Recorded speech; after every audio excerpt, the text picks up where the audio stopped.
Hare Krishna, aquí en Radha Govinda Mandir, después del Darshan Señorías y el Yaya diario que hacemos por precisión yotirvédica, vamos a tener lectura del Bhagavatam, capítulo número 28. Texto, ya leímos.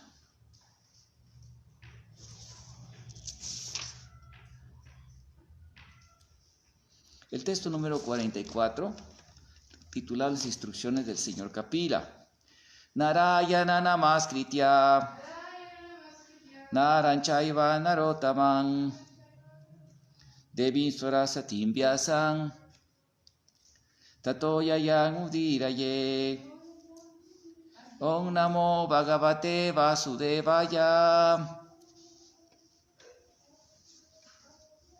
Om namo bhagavate vasudevaya. Om namo bhagavate vasudevaya. Dice así: Tasma iman swapakritan devisat asat atmikan durvivyam paravavya swarupena vavistate. Traducción: de esta manera, el yogi puede alcanzar la autorrealización después de conquistar el insuperable hechizo de Maya, que se presenta a la vez como la causa y el efecto de la manifestación material y que por ello es muy difícil de entender. Significado de Srila Prabhupada. En el Bhagavad Gita se afirma que el hechizo de Maya, que cubre el conocimiento de la entidad viviente, es insuperable. Sin embargo, el que se entrega a Krishna, la suprema personalidad de Dios, puede conquistar el hechizo de Maya, en apariencia insuperable. Aquí también se afirma que la Devi Prakriti, es decir, la energía externa del Señor Supremo, es Durvi Bhavya, muy difícil de entender y de conquistar. Pero, sin embargo, hay que conquistar ese insuperable hechizo de Maya. Esto puede hacerse por la gracia del Señor, cuando Dios se revela al alma entregada. Aquí también se afirma, Swarupena Vavastite. Swarupena significa que tenemos que saber que no somos el alma suprema, sino partes integrales del alma suprema. Eso es autorrealización. La creencia falsa de que somos el alma suprema y que somos omnipresentes no es Swarupa. Eso no es entender nuestra identidad, nuestra verdadera oposición. La realidad es que somos partes integrales. Aquí se nos recomienda permanecer en esa posición de verdadera autorrealización. Este conocimiento se define en el Bhagavad Gita como comprensión del Brahman. Después de comprender el Brahman, podemos ocuparnos en las actividades del Brahman. Mientras no estemos autorrealizados, nos ocuparemos en actividades basadas en errónea identificación con el cuerpo. Las actividades en el plano de la comprensión del Brahman comienzan cuando nos situamos en nuestro verdadero ser. Los filósofos mayavadis dicen que después de comprender el Brahman, toda actividad desaparece, pero eso no es cierto. Si el alma es tan activa en una condición anormal, existiendo bajo la cubierta de la materia, ¿cómo podemos negar su actividad cuando está libre? Podemos citar un ejemplo. Si un hombre que está enfermo es muy activo, ¿cómo podemos imaginar que cuando esté libre de la enfermedad estará inactivo? Naturalmente, la conclusión es que cuando se cure de la enfermedad, sus actividades serán puras. Puede decirse que las actividades en el plano de la comprensión del Brahman son distintas de las que se ejecutan en la vida condicionada, pero no por ello se detiene la actividad. Esto se indica en el Bhagavad Gita 18.54. El servicio devocional comienza después de que entendemos que somos Brahman. Más Bhakti Lavate Param. Después de comprender el Brahman, podemos ocuparnos en el servicio devocional del Señor. Por consiguiente, el servicio devocional del Señor es actividad en el plano de la comprensión Brahman. Para los que se ocupan en servicio devocional, el hechizo de Maya no existe y su situación es completamente perfecta. El deber de la entidad viviente como parte integral del todo es ofrecer servicio devocional al todo. Esa es la perfección suprema de la vida. Así terminan los significados de Bhaktivedanta correspondiente al 28º capítulo del tercer canto del Bhagavatam, titulado Instrucciones del señor Kapila sobre la ejecución del servicio devocional. Om Ayana Timirandasya Yananjana Salakaya Chaksurum Militan Yena Tasmai Sigurave Namaha. Si Chaitanya Manovista Estapitan Yena Butale Soyan Rupa Kadamahian Dadati Swapadantikam. Si Krishna Chaitanya Prabhu Nityananda Se Advaita Gadahar Sivasadi Gora Bhakta Vrinda. Hare Krishna Krishna Krishna Hare Hare Hare Rama Rama Rama Hare Hare.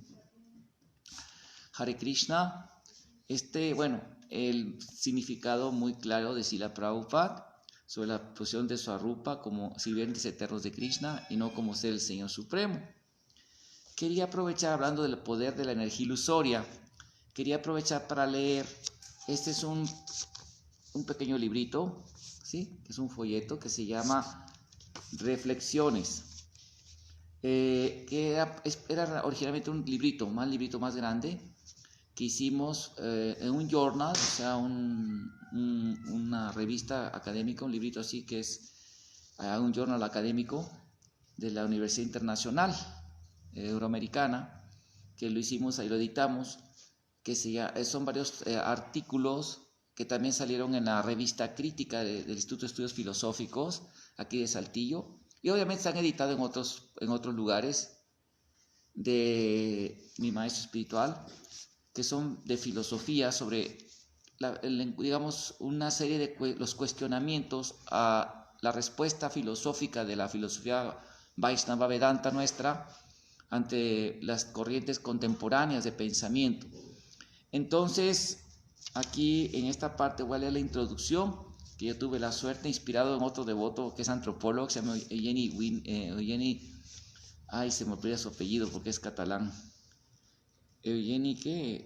Wiener, algo así. Eugeni es un devoto que vive en México, pero es un antropólogo. Y me inspiró para hacer esta introducción.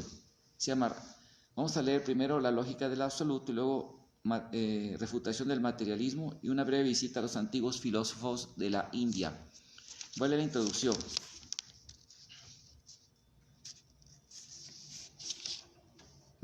Una demostración de la espiritualidad como solución a los problemas de la sociedad global. Así se llama. Académica, Journal de Ciencias Sociales y Humanidades de Alma Coles Internacional. Lo hicimos ahora en este formatito. ¿Sí? Dice así, introducción. Es un privilegio el poder introducir a los lectores de este gran tratado a uno de los más brillantes filósofos que pueda haber en el mundo actual. Mi aventura en la academia con el Dr. Resnick, es el nombre de mi maestro espiritual, su nombre civil, comenzó cuando él estaba dando clases en la Universidad de Berkeley, en agosto de 1996, donde también tuve la oportunidad de conocer en persona a variados eruditos, como el Dr. Richard L. Thompson, Sadaputta Das, y otros académicos que conocí que visitaban con mi maestro espiritual, tenía programas con ellos. Esa experiencia fue una línea divisoria que me catapultó en mi formación profesional, por lo que a manera de poder asimilar el magno contenido de esta obra, es necesario presentar el contexto sociohistórico en el que surge la temática. Sin duda existe una fuerte tensión dialéctica policonceptual, o sea, muchos conceptos, de las corrientes de pensamiento contemporáneo. No obstante, que aún con el irreparable fracaso de la doctrina comunista en el siglo XX, los hechos reales han comprobado que día a día el proyecto de la modernidad no es del todo satisfactorio. La modernidad o el modernismo empieza en el siglo XIX, con las ideas de Samuel Alexander, los futuristas y todo eso, ¿no? Que querían destruir el pasado para volver a todo científico, y de ahí viene la crítica que hace Aldous Huxley en su novela El Mundo Feliz, ¿no? A una sociedad utópica como lo que se proyecta con todo esto, que ya no había familias, era reproducción in vitro, en fin, todo ese, ahí tienen que leer esa obra. De hecho, él comentó el Bhagavad Gita, ¿no? Muy bonito. Bueno, dice así.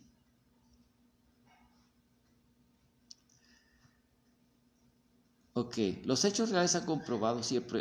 En Europa se obsesionó la idea, apoyándose en el ya refutado agnosticismo de Kant, con frontes a Rosmini, citado en Vargas, 1989, está hecho para abajo Kant, que según él decía que él refutó las pruebas racionales de la existencia de Dios, ¿no? El agnosticismo kantiano, aunque en la crítica a la razón pura, pero en la crítica a la razón práctica, él vuelve a establecer por qué existe Dios. Tuvo varias etapas Kant de pensamiento. Bueno, dice así: junto con la necesaria ruptura con el nefasto pasado oscurantista del fanatismo medieval, o sea, crearon que la deificación, o sea, endiosar la razón pirrónica, o sea, atea, contigua al avance científico y tecnológico del capitalismo, traerían el paraíso del mundo feliz, que Huxley advirtió. Pero la modernidad de hoy puso en peligro la existencia de la sociedad y enfermó a los individuos tanto de falta de identidad profunda como de exceso de consumismo y hedonismo. Mientras que la historia y la filosofía se les pasó de ser formativas a ser informativas. Actualmente se privilegia el materialismo individualista, produciéndose una fragmentación tal de la realidad que existe una enorme dificultad para construir un continuum sobre el que sea factible asentar la vida privada y pública de los individuos y las colectividades. O sea, una falta de identidad real de quién somos, ¿no? Todo se basa en el cuerpo, una serie como esa ideología de género y todo eso, ¿no? Un profundo desenraizamiento espiritual que impide conocer los indicadores y provoca que los individuos no conozcan los puntos de referencia de su entorno ni se reconozcan a sí mismos. Tal nihilismo, o sea, tal falta de fe no espiritual, ¿no? Negación de la espiritualidad y así, ¿no? Solo ha conducido a las grandes crisis de vacío existencial, junto al amargamiento y la frustración de las masas adultas, al grado que la depresión y el estrés han vuelto las epidemias más extendidas. O sea, es el resultado del materialismo, que la gente después que está vieja, que ya no tiene chance de estar en la gratificación así como quisieran, se frustran, se amargan, se vuelven así, hasta se suicidan, ¿no? Por ejemplo, San Francisco se conoce como la Meca, o sea, el lugar sagrado, el Tirta, ¿verdad?, de la libertad sexual, ¿no? Ahí hay mucha gente que practica, y hasta hay banderitas en las casas y todo tipo de pansensualismo y así, ¿no? Y ahí se suicidan como nada gente de esa, ¿no? Ahí nadie les recrimina nada, y hay más suicidios que nada. Cada año 600 personas se suicidan en el Golden Gate. O sea, es el resultado de la frustración, la amargura, es el resultado del materialismo sin conciencia y el hedonismo sin conciencia, sin llevar una vida consciente de Krishna. Ligado a la dinámica sobreacelerada del cambio, otros elementos importantes que se ven afectados es la memoria ancestral, hasta el punto que pareciera que la amnesia colectiva está planificada. O sea, a quejar a la gente en la amnesia, en la ignorancia, así todos enajenados, está planificado, ¿sí?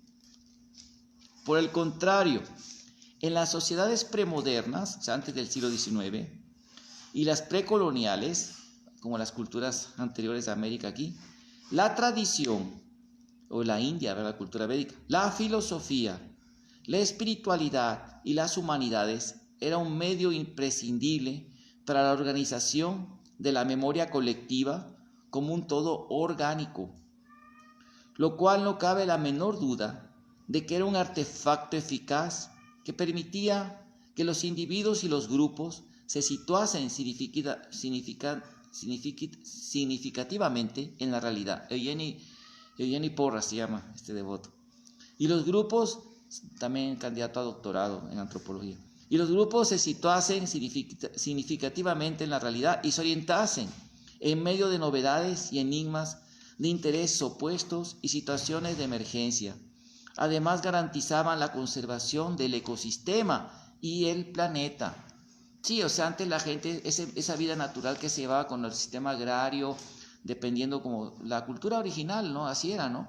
Que de hecho siempre ha existido un Varnashram, o sea, un Varna, así, había así en todas las culturas, existen los militares, los reyes, la clase de gobernante real, los Vaishyas, los productores agrícolas y productores comerciantes, y los Shudras, y la gente tenía la base en agricultura, y era autosustentable eso por miles y miles de años, ¿no? O sea, siempre ha sido sustentable, no el sistema de ahorita que está trayendo tanto desastre ecológico. Ok. En la actualidad, la propia dinámica de la modernidad, las contradicciones culturales que el capitalismo y el desarrollo tecnológico conllevan, produciendo recurrentes crisis sociales, económicas, ambientales, morales y un largo etcétera, junto al proceso de globalización, homogenización cada vez más acelerados y complejos, llevan a una saturación que propone su colapso. Se acepta o no el concepto de posmodernidad o el de sobremodernidad. Lo cierto es que a principios del tercer milenio, el panorama mundial se caracteriza por el escepticismo en cuanto a las promesas de un futuro mejor, más igualitario, justo, feliz, junto a la conservación del planeta. De hecho, el planeta, esta cuarentena está ayudando realmente al planeta. Con estas crisis, las relaciones con la tradición no dejan de ser aún más complejas, pues pese a que desde siempre parece que ha existido una desconfianza conservadora hacia los cambios, una sospecha de que el progreso bien visto no es tal cosa, una resistencia similar a transformaciones en el orden establecido de las cosas, pero por benéficas que parecen. Y esto lo vemos en nuestro movimiento, ¿verdad? Este dilema, esta tensión, digamos, dialéctica que se crea, ¿verdad? Como con las nuevas propuestas de prédica para atraer a más gente, y cómo hay la gente que se cierra a eso, ¿no? Por otros factores también, obviamente, que también hay causas también porque se cierren así, a causa de otros, pero ya hay una actitud de rechazar también las buenas propuestas, y así se vuelve el mundo, ¿no? Así que las alternativas surgen. La línea que se destaca en este tratado ha sido precisamente la que emerge en el mundo académico actual, la que manifiesta el parteaguas que se dio a partir de los 60 y que comenzó antes con William James, con Karl Popper, Carl Jung, Mercier Eliot, Paul Ricoeur,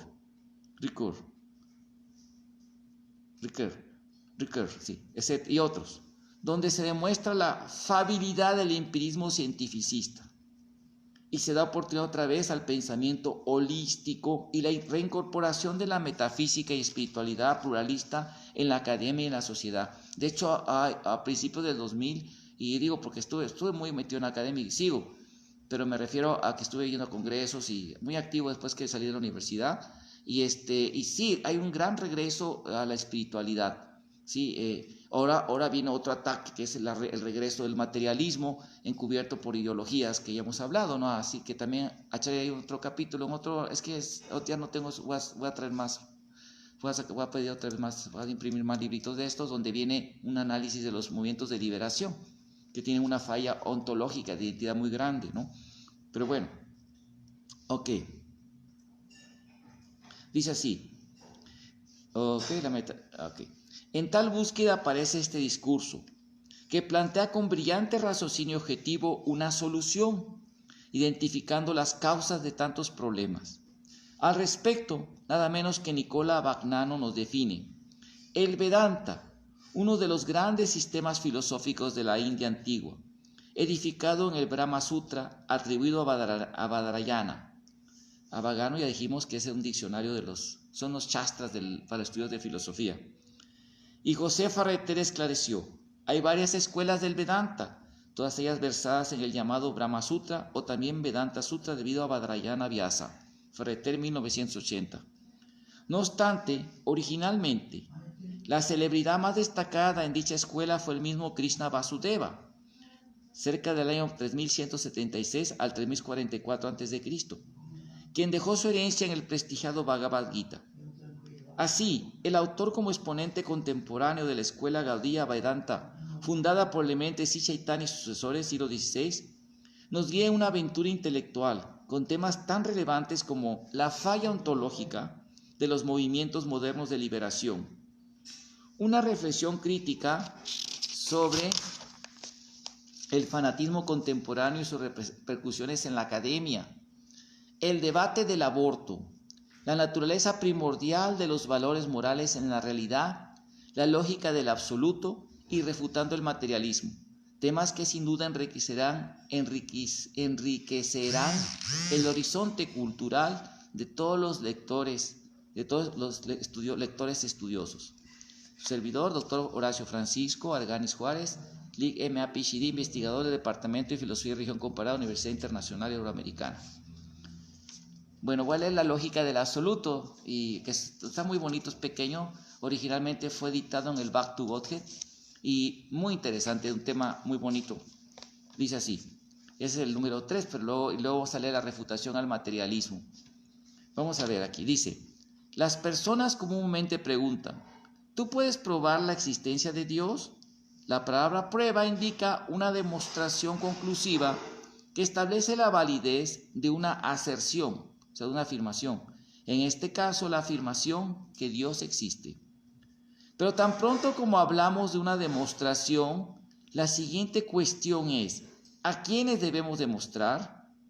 Si hablamos de evidencia de datos, debemos saber quién será quien la observará y oirá. En otras palabras, ¿quién será el juez que dé los resultados de un examen, un juicio o un experimento particular? Consideremos un ejemplo hipotético. El Dr. Waterport, un famoso científico, ha descubierto una sofisticada fórmula matemática que soluciona un problema técnico algebraico, o sea, de la álgebra, ¿no? Orgullosamente llama a sus colegas y les presenta 30 páginas de símbolos ultratécnicos. Sus colegas científicos, después de revisar las páginas, concluyen, sí, esta es la respuesta que estamos buscando. Si el doctor Waterport hubiese mostrado la prueba a una persona ordinaria en las calles, el ciudadano común muy difícilmente hubiera sabido cómo sostener las hojas en su lado correcto. Pues al no estar especializados en matemáticas, las pruebas serían sin sentido para él. Por lo tanto, la conclusión de nuestro análisis es que la prueba demanda una audiencia competente. Sí, por ejemplo, se entiende, ¿verdad? Muy claro. Ciertamente que cualquier prueba válida debe ser lógica, pero exactamente de cómo apliquemos la lógica depende de nuestra observación previa. Por ejemplo, suponiendo que un árbol de manzanas creció fuera de nuestra ventana y una mañana escuchas un sonido similar al que hacen las manzanas que caen en el piso, y cuando te asomas ves una manzana madura bajo el árbol, lógicamente concluyes que la manzana ha caído del árbol. Tu afirmación lógica se sustenta sobre tus observaciones previas de que los manzanos producen manzanas, que las manzanas maduras caen al piso y que ellas hacen cierto sonido cuando ocurre la caída. Solo así tu afirmación parecerá lógica para aquellos que tengan una experiencia similar. O sea, si alguien nunca ha visto ni conoce la manzana y le dices tú eso, que una manzana se cae, es como hablarle en chino a alguien que no sabe chino, ¿verdad? O otro idioma. Nosotros aplicamos la lógica en términos de nuestra experiencia. Por lo tanto, ¿cómo podremos hacer comprender lo lógico de Dios a una persona que nunca ha tenido experiencia espiritual? ¿Cómo podría apreciar lógicamente a Dios una persona a quien la terminología de la ciencia de Dios es ininteligible y aborrecible? Sí, la gente materialista está resentida con lo espiritual, con Dios, y claro que para él es aborrecible y todo eso. Entonces, ¿cómo le va a hacer convencer si él está bloqueado en eso? No tiene el código, no cierra el código de comunicarse con esa realidad. ¿Cómo podría apreciar lógicamente a Dios una persona? Por lo que es absurdo cuando aquellos quienes son odiosamente antagónicos hacia lo divino, como ciegos y sordos espiritualmente, demandan que Dios les sea familiarizadamente lógico a ellos y que su existencia les debe ser probada dentro de sus términos y bajo sus concepciones materialistas. En general, es ilógico que una persona ignorante, sin experiencia en educación en cierto campo del saber, demande que un hecho particular de dicho campo del conocimiento ajeno le sea lógicamente demostrado. Sí, o sea, si yo no sé, por ejemplo, si yo no soy especialista, hay muchos médicos que son ginecostestras, ¿no? Ginecólogos, y saben perfectamente todo eso, ¿no? Y cuando hablan entre médicos, solo ellos se entienden, y papás eran médicos, no solo ellos, hasta sus revistas tienen un lenguaje y entienden perfectamente a una mujer cuando la tratan y saben cuáles son sus padecimientos. Asimismo, si uno no sabe ginecología, no está eso, ¿cómo va uno, o sea, cómo uno va a opinar o refutarle está fuera de su código, ¿no? Así es. Tenía uno que estudiar también eso, si no, no puede uno entrar en esa discusión. Así es, dice, Pues si alguien que no tiene idea del idioma chino, o sea, alguien que nunca, ¿no? Y se pone a demandar que le demuestren que en realidad cierto escrito en mandarín quiere decir casa. No, a ver, demuestra, pues si tú ni sabes, o sea, ¿cómo te va a demostrar eso? ¿Cómo podría demostrársele dicho significado lingüístico? Pues no. Análogamente, si una persona ignorante espiritualmente demanda que Dios le sea demostrado lógicamente, su misma demanda es totalmente ilógica. ¿Cómo tal demanda ilógica de los ateos puede ser válida? No. Sobre experiencia y lógica espiritual, nosotros podemos proporcionar finalmente innumerables pruebas de Dios, previendo que seamos libres de estipular que el juez sea una persona espiritualmente preparada. Los filósofos védicos, quienes son avanzados en la experiencia de la conciencia trascendental, pueden tratar lógica y demostrativamente y evidencialmente con la realidad del alma y Dios, pero los materialistas ignorantes de tal experiencia demandan ilógicamente que Dios, un ser inmaterial, sea reducido a una fórmula matemática.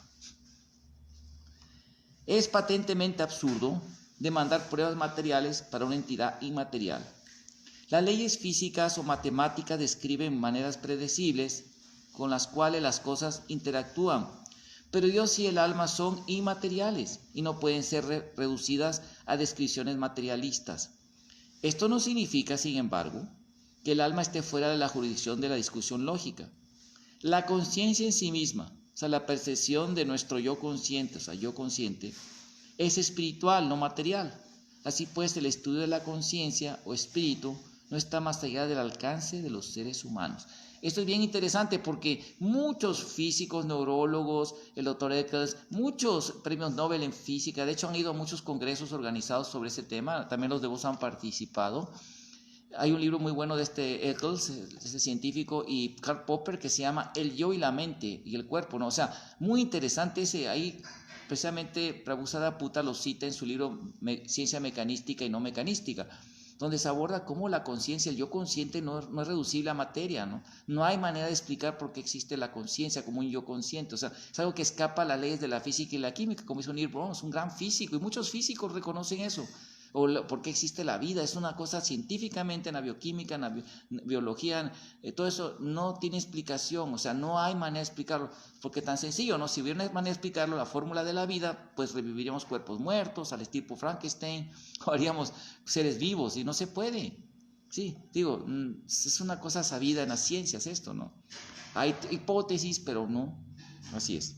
Bueno, por lo tanto, no existe carencia de datos para probar la existencia del espíritu, desde que por definición la conciencia en sí misma es espiritual. El problema es que los intelectuales ateos, visceralmente, se resisten a reconocer su experiencia del yo consciente como una entidad espiritual.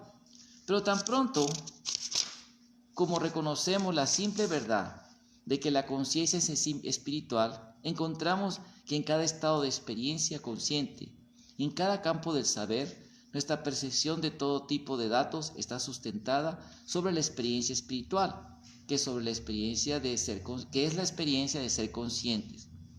Y cuando la conciencia se estudia a sí misma, llega al estado denominado conciencia espiritual o autorrealización. Últimamente, cuando la persona autorrealizada fija su conciencia sobre la fuente de toda conciencia, llega a la percepción de la suprema personalidad de Dios, que la filosofía Vedanta denomina conciencia de Krishna. Para alguien que no ha experimentado el placer superior de la conciencia de Krishna, verá como ilógico el abstenerse de los disfrutes materiales desenfrenados. Sin embargo, una persona que se ha llegado a tal estado de conciencia percibe que dicha conciencia espiritual es más placentera y satisfactoria que el estado materialista de conciencia, y percibe más que las actividades contrarias a las leyes armónicas de Dios dañan su conciencia espiritual, por lo que es completamente lógico para la persona en conciencia trascendental el obedecer en armonía a las leyes de Dios, exactamente como es lógico para el ciudadano recto obedecer las leyes del Estado. Últimamente, nosotros debemos arribar al estado de la lógica absoluta, la cual se refiere a la percepción absoluta de fenómenos con propiedades reconocibles eternamente y relaciones eternas establecidas. Por ejemplo, Si, como sostiene la filosofía Vedanta, Dios es el amo supremo y el disfrutador y nosotros sus sirvientes eternos, sería absolutamente lógico para nosotros servirlo, pues estarían situados en nuestra posición constitucional. El servir a un patrón mundano puede ser lógico, pero no absolutamente lógico, desde que después de la muerte o de la bancarrota de tal patrón, servirlo sería ilógico. En conclusión, la lógica es un proceso secundario que sigue al proceso primario de la conciencia. Somos conscientes, por ejemplo, que tal número tiene propiedades y un valor particular, y con base a esta percepción es que podemos apreciar que una ecuación matemática particular es lógica o ilógica. Similarmente, por purificar nuestra existencia a través de los procesos espirituales de la ciencia del Bhakti Yoga, que con Francis Thompson, ¿no? la ciencia mecanística, no mecanística, un libro muy bonito, muy científico. Nosotros seremos capaces de percibir el valor y propiedades de Dios, y nosotros podremos discernir que una afirmación sobre Dios es lógica o ilógica. Para confirmar nuestro análisis con la sabiduría védica, en los textos estándar de referencia a las espirituales, a los shastras, compilada por otros practicantes que han alcanzado dicho estado de percepciones, podemos llegar al punto de comprender perfectamente la ciencia de Dios. Esto es un ensayito cortito, muy interesante, y vamos a leer los otros dos y luego vamos a leer todo este tomo, temas muy enriquecedores. Bueno, si alguien tiene alguna pregunta puede hacerla, aquí se va a ver. Antes de que cortemos, para no hacer otro videito como ayer, que tuvimos que sacar otro videito para la pregunta muy importante, la cuestión de los dinosaurios, ¿no? En la historia védica, que podemos luego dar una clase, pero la vamos a dar en Zoom con apoyo de diapositivas para que ustedes vean los pictografos de dibujos de dinosaurios por las diferentes etnias, ahí en Colorado, y estatuas de dinosaurios en Michoacán. También han encontrado muchos de los purépecha, dinosaurios reconocibles en la actualidad por los especialistas en ese. O sea, todo eso, así muy interesante. ¿Alguna pregunta?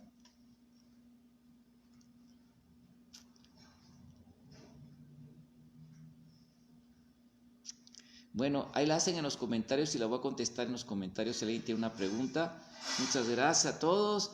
Todas las glorias a Srila Prabhupada, Srimad Bhagavatam Ki Jai.